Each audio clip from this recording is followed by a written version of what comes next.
જય શ્રી કૃષ્ણ. જય હો, મંગલમય હો. હા, આજે રામનવમીનો પાવન પવિત્ર દિવસ છે. રઘુપતિ રાઘવ રાજા રામ, પતિત પાવન સીતારામ. આ ધૂનમાં કેટલાય અયોધ્યાવાસીઓના દિલની ધડકનોનો પોકાર છે. અગણિત રામ ભક્તોના દિલની ધડકન એકી અવાજે પોકારે છે, રઘુપતિ રાઘવ રાજા રામ, પતિત પાવન સીતારામ. જાણો છો, આ ધૂન ગાવા પાછળ કોણ કોણ છે? કોના કોના દિલનો આ પોકાર છે?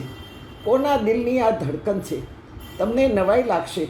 આપણે બધા જ આ મંત્રયુક્ત જપમાં પણ છીએ. આ મહા પવિત્ર શબ્દો શબ્દ નથી, શબ્દ બ્રહ્મ છે. અને એ શબ્દ બ્રહ્મનો અર્થ શું છે એ આજે આપણે જાણીએ. દશરથ રાજા વૃદ્ધાવસ્થાએ પહોંચતા પુત્ર વિયોગે ઝૂરે છે. ત્યારે વશિષ્ઠ બાપજીએ પુત્રેષ્ટિ યજ્ઞ કરાવ્યો છે. 4 પુત્રોને અવતરવાનો સમય આવી રહ્યો. રાજા દશરથ હર્ષાવેશમાં કહેવા લાગ્યા કે રઘુપતિ પ્રગટ થઈ રહ્યા છે. રઘુપતિ રાજા રામ, પતિત પાવન સીતારામ. એનો પહેલો મંત્ર એટલે રઘુપતિ.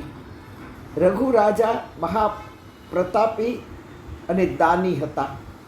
રઘુવંશના નામે તેથી આ વંશ પ્રચલિત થયો છે, રઘુ રાજાના નામે.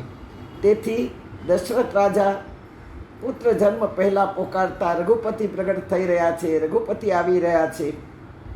રઘુપતિ એટલે પ્રભુ રામનો જન્મ થયો, અવતાર થયો. અને માં કૌશલ્યા રાઘવ રાઘવ કહીને રમાડતી, વહાલ કરતી. તેથી રઘુપતિ રાઘવ થયા. રઘુપતિ થયા દશરથ રાજાના નામથી, રાઘવ નામથી થયા, કૌશલ્યાના નામથી. હા, અયોધ્યાવાસીઓને ખબર પડી કે રાજા દશરથને ત્યાં પુત્ર અવસરશે. પ્રજા આનંદમાં આવી ગઈ. ચારે બાજુ હર્ષોલ્લાસ છવાઈ રહ્યો. આખું અયોધ્યા શણગારવામાં આવ્યું. હજી તો રામને અવતરવાની વાર છે, છતાંય અત્યારથી આખું અયોધ્યા નાચે કૂદે. આનંદ કરતી સ્ત્રીઓ, આનંદ કરતા પુરુષો, રમતા બાળકો, અને એટલો આનંદ છવાયો કે પ્રભુના અવતાર પહેલેથી જ આખી અયોધ્યા સુગંધિત બનતી ગઈ. આનંદ છવાયો. આપણા અયોધ્યામાં રાજાનું પ્રગટ થઈ રહ્યું છે, રાજાનું પ્રગટ થઈ રહ્યું છે. આપણા અયોધ્યામાં હવે પ્રગટ થનાર દશરથ રાજાના પુત્ર કુંવરનું નામ રામ પડશે, રામ રાજા બનશે. જુઓ, રઘુપતિ દશરથે પોકાર્યા, રાઘવ નામે માં કૌશલ્યે રમાડ્યા. રાજા રામ અયોધ્યાવાસીઓએ માન્યા. પ્રજા પોકારી ઉઠી, જગતના જીવોનો ઉદ્ધાર થશે, પાપીઓના પાપ ધોવાશે. હવે અયોધ્યામાં કોઈ પણ અસુરો કે રાક્ષસો રહેશે નહીં. હા, અને બન્યું પણ એવું. ગૌતમ ઋષિના શાપથી અહલ્યા પથ્થર જેવી બની ગઈ.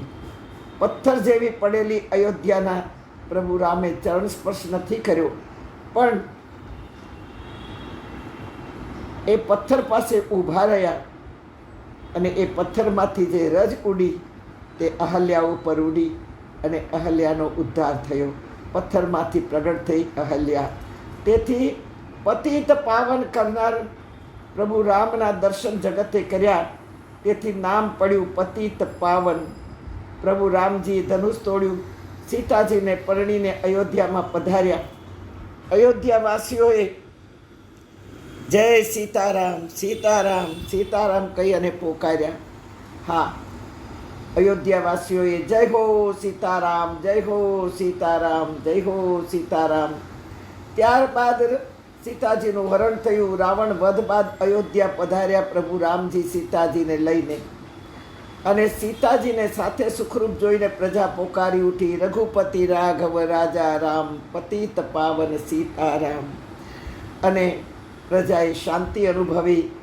હૃદયમાં હવે શાંતિ થવા માંડી, મનમાં આનંદ થવા માંડ્યો, ઇન્દ્રિયો જાગૃત થઈ ગઈ. આખું અયોધ્યા નાચ ગાનમાં છવાઈ ગયું. અને આ મંત્ર આજે પણ આપણે બોલીએ છીએ. આ બધાનો એમાં બહુ જ મોટો ફાળો છે નામ પાડવામાં. રઘુપતિ રાઘવ રાજા રામ પતિત પાવન સીતારામ.